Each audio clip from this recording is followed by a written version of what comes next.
Charlie Watts was not like other rock stars. While Mick Jagger danced and Keith Richards lived dangerously, Charlie stood quietly behind the drums. He didn't need the spotlight. His rhythm spoke louder than words. Born in London in 1941, Charlie loved jazz before rock. He admired drummers like Charlie Parker's sidemen more than flashy rock icons.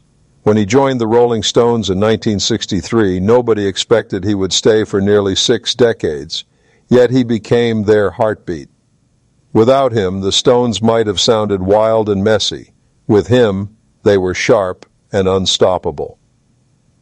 Charlie's first love was jazz.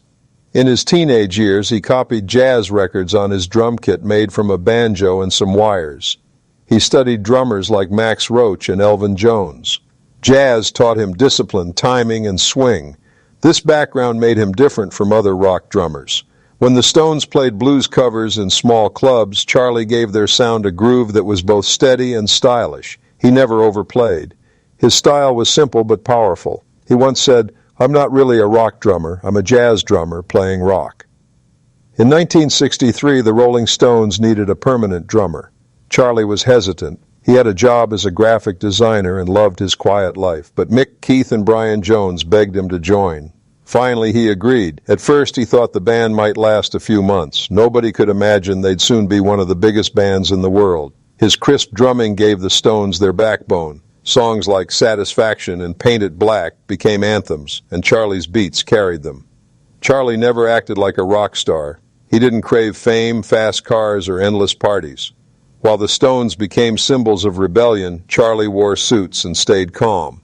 He avoided the chaos but loved the music. Fans noticed that on stage he barely smiled, yet his energy powered every show. He said he didn't enjoy touring, but he played because of loyalty to the band. He wasn't just keeping time, he was holding the group together. Charlie was usually gentle, but one story shows his strength. In the 1980s, after a long night of drinking, Mick Jagger called Charlie's hotel room and shouted, "Where's my drummer?" Charlie calmly got out of bed, shaved, dressed in his finest suit, and walked to Mick's room. Then he punched Mick in the face and said, "Don't ever call me your drummer, you're my singer." This story became legendary, proof that Charlie was quiet but not weak. Unlike many rock stars, Charlie stayed married to one woman his whole life, Shirley. They wed in 1964 and never separated. While others in the band chased fame and women, Charlie went home to his wife and their horses. He once said the happiest place for him was on his farm, away from the madness of touring. His loyalty and love made him unique in the rock world. Fans admired him not just as a drummer, but as a man of honor. Even though Charlie seemed calm, he battled struggles. In the 1980s, he fell into drinking and drugs.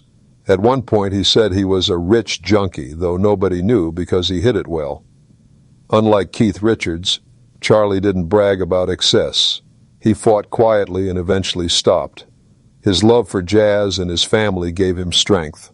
Later, he also battled cancer but kept performing. His resilience inspired many.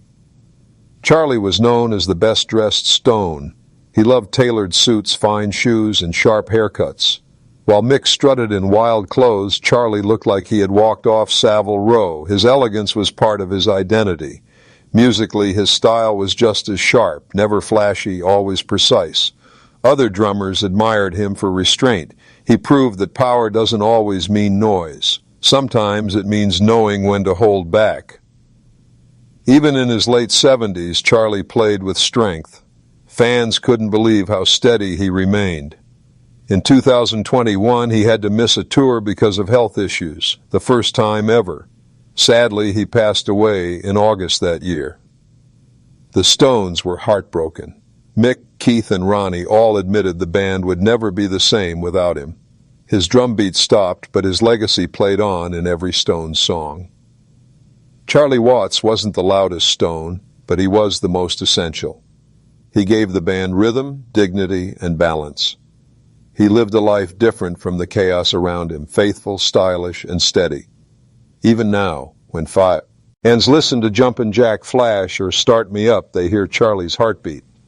The Rolling Stones may roll on, but Charlie remains the quiet force who made them legendary. His legacy proves you don't have to shout to be unforgettable.